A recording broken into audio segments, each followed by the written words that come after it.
What poppin' with y'all? So right now I'm currently I know I'm in the bathroom, but I'm not on the toilet. Bro, I'm sitting on the toilet, but I'm not on the toilet. I'm not taking a dump or nothing. I just want to come in here. As y'all know, we reading The Magic of Thinking Big by David J. Schwartz. And yeah, first, so if y'all are new, I think I've already posted probably, I don't know how many videos I posted during the amount of time that you're watching this video, but I just hope that, hey, if you ever thought about picking up a book, I just want to be a living testament and show you that anybody can pick up a book and read. And yeah, so I'm only gonna do 15 minutes every day. Each month is gonna go up. So currently, as I can show y'all the date, it's currently let me see right quick. Hold up, making sure this in focus. It's currently January 23rd. Oh, hold on. January 23rd at 6:14. And yeah, so I'm gonna go ahead and put on a 15-minute timer right now, as y'all can see. So yeah, we're currently on chapter 3, past chapter 3 actually. And we are right here. So I'm gonna go ahead and stop. I'm going ahead and start the timer. So yeah, 1, 2, 3.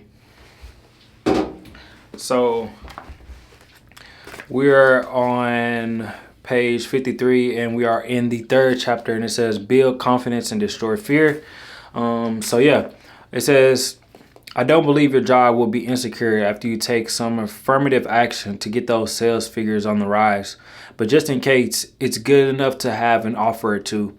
And remember, it's 10 times easier for a man with a job to get another job than it is for someone unemployed to connect. 2 days ago, this once troubled executive called me. After our talk, I buckled down. I made a number of changes, but the most basic one was my salespeople. I used to hold sales meetings once a week, but now I'm holding one every morning. Facts. I've got those people really enthusiastic. I guess once they saw some life in me, they were ready to push harder too. They were just waiting for me to start things moving again. Things sure are working out today. Things sure are working out okay. Last week my sales were ahead over a year ago and much better than the store's average. Oh, and by the way, he continued, I wanted to tell you that I have some other good news. I got 2 job offers since we talked. Naturally, I'm glad, but I've turned them both down since everything is looking good here again. When we face tough problems, we stay, how do you say, mired? Is it mired? Mired, M-I-R-D, mired. How do you say this? Mired. Let's see. Pronunciation. Mired. Mired, okay, and that means so some type of difficult situation. So say for instance, okay, like let me find out where I'm at actually. He answered.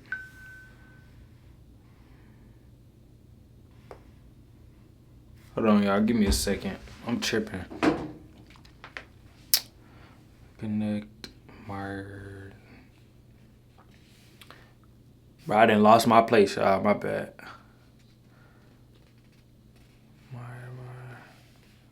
Okay. Naturally, I'm glad, but I've turned them both down. Blah blah blah.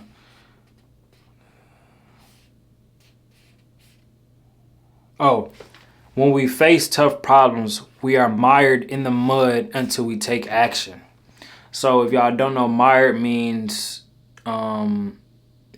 especially for a long period of time, to like be in a difficult situation. So, and then it says, hope is a start, but hope needs action to win victories.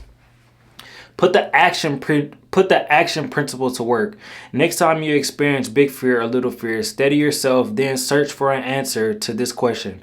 What kind of action can I take to conquer my fear? Isolate your fear, then take an appropriate action. Below are some examples of fear and some possible action cures. So I'm gonna just say the type of fear, and then it's had it right here if y'all can see. So I'm gonna just go ahead and read it quickly. So the first type of fear: embarrassment because of personal appearance.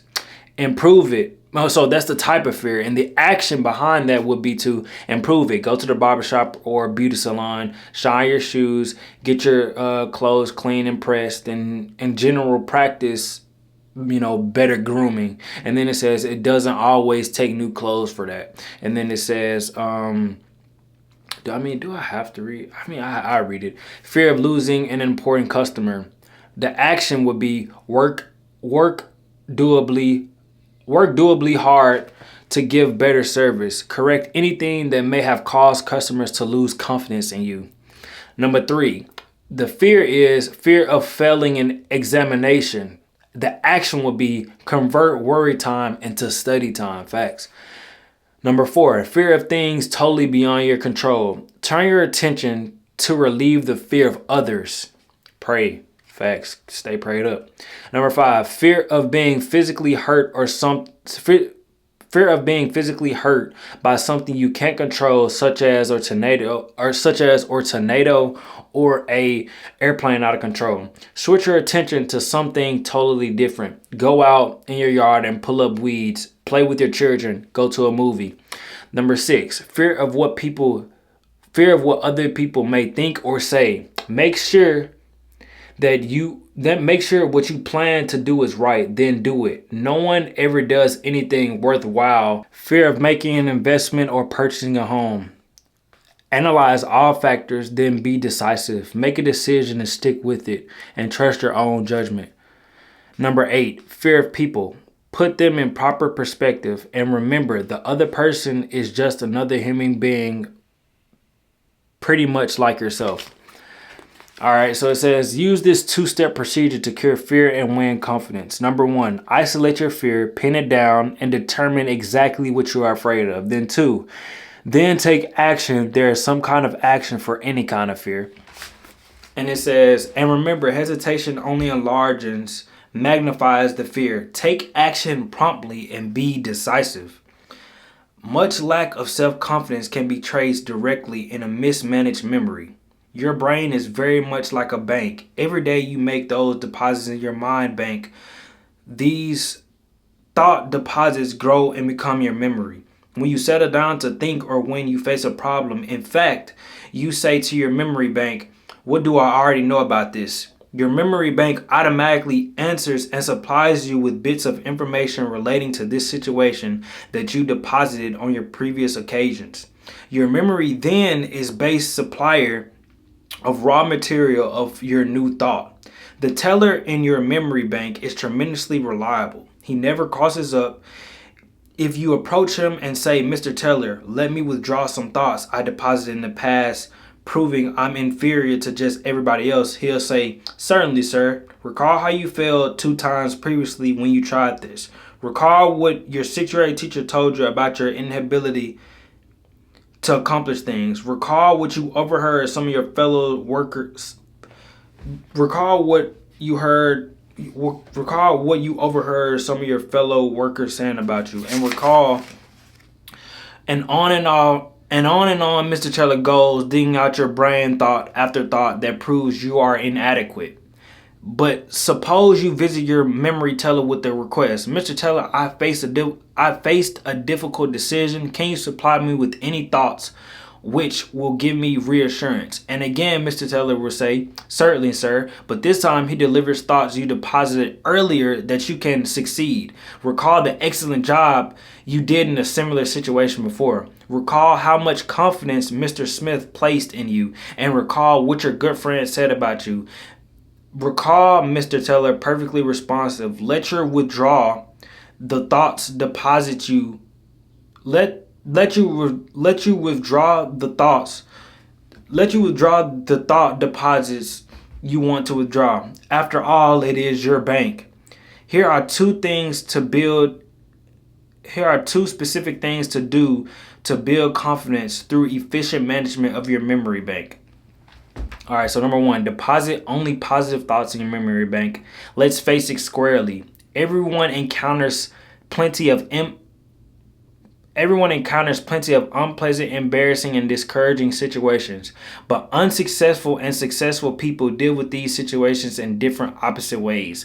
Unsuccessful people take them to heart, so to speak. They dwell on the unpleasant situations, thereby giving them a good start in their memory. They don't take their minds away from them. At night, the unpleasant situation is the last thing they think about. Confident success people, on the other hand, do not give it another thought. Successful people specialize in putting positive thoughts into their memory bank. What kind of performance would your car deliver if every morning before you left for work you scooped up a double hand of dirt and put it in your crankcase? That fine engine would soon be a mess, unable to do what you want it to do. Negative, unpleasant thoughts deposit in your mind affect your mind. Negative, unpleasant thoughts deposited in your mind affect your mind in the same way. Negative thoughts produces needless wear and tear on your mental motor. They create worry, frustration, and feelings of inferiority. They put you beside the road while others drive ahead. Do this. In these moments when you're alone with your thoughts, when you're driving your car or eating alone, recall pleasant, positive experiences. Put good thoughts in your memory bank. This boosts confidence and it gives you that I sure feel good feeling. It helps your body it helps keep your body functioning right too. Here's an excellent plan just before you go to sleep. Deposit good thoughts in your memory bank. Count your blessings. Recall the many good things you have to be thankful for. Your wife or your husband, your children, your friends, your family, your health. Recall the good things you saw people do today. Recall your little victories and accomplishments and go over the reasons why you're glad to be alive. That's why every morning, bro, no matter what you do, bro, always thank the man above, bro. Because you never know if the last day that you wake up might be your last day, bro. So you always got to give thanks, bro.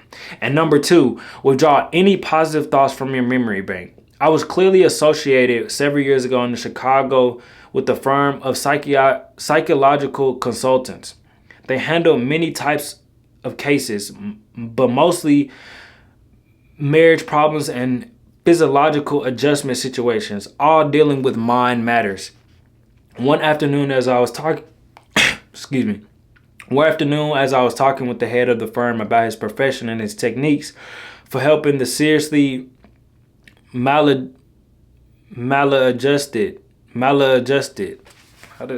I've never heard that. I think it's maladjusted. I don't want to butcher the word, y'all, so I'm gonna just say it. I'm gonna just go ahead and let's do this. It's maladjustment.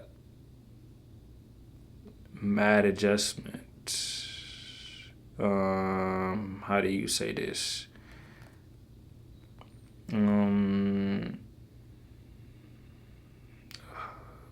Pronunciation. And it's maladjustment. Okay. For helping this seriously maladjusted person, he made this remark. You know, there would be no need for my services if people would just do one thing. What's that? I asked urgently. Simply this: destroy your negative thoughts before those thoughts become mental monsters. Most individuals I try to help, he continued, are operating their own private museum of mental horror. Many marriage difficulties, for example, involve the honeymoon monster. The honeymoon wasn't as satisfactory as one or both of the marriage partners had hoped, but instead of burying the memory, they reflected on it hundreds of times until it was a giant obstacle to successful marital relationships. They come to me as much as 5 to 10 years later. Usually, of course, my clients don't see where their trouble lies. It's my job to uncover and explain the source of their difficulties to them and help them see the triviality it really is. A person can make a mental monster out of almost any unpleasant happening. My psychologist friend went on. A job failure and a jilted romance, a bad investment, disappointment in the behavior of a teenage child. These are common monsters I have to help troubled people destroy. And it is clear that negative thought, if fertilized with repeated recall, can develop into a real mind monster, breaking down confident and paving the way to serious psychological difficulties. In an article in Cosmopolitan magazine, The Drive Towards Self-Destruction, Alice McCallie pointed out. Hold on, we're gonna read this last page. The timer up, y'all, but we're gonna read this last page so y'all can see. So, in an article in a Cosmopolitan magazine, The Drive Towards Self-Destruction, Alice Mulcahy, I don't know how to say it. Alice Mulcahy pointed out that upward of 30,000 Americans commit suicide each year and another 100,000 attempt to take their own lives. She went on to say there is a shocking evidence that millions of people are killing themselves by slower, less obvious methods. Still others are committing to spiritual rather than physical suicide, constantly seeking out ways to humiliate, punish, and generally diminish themselves. Okay, y'all. We just stopped. I think we got a couple more pages into chapter 4. Got like these pages. So go ahead. My bad, y'all. I'm gonna go ahead and put my bookmark right here, y'all. And like I said, 15 minutes a day, bro. We're reading the book. So y'all stay tuned. Y'all stay blessed.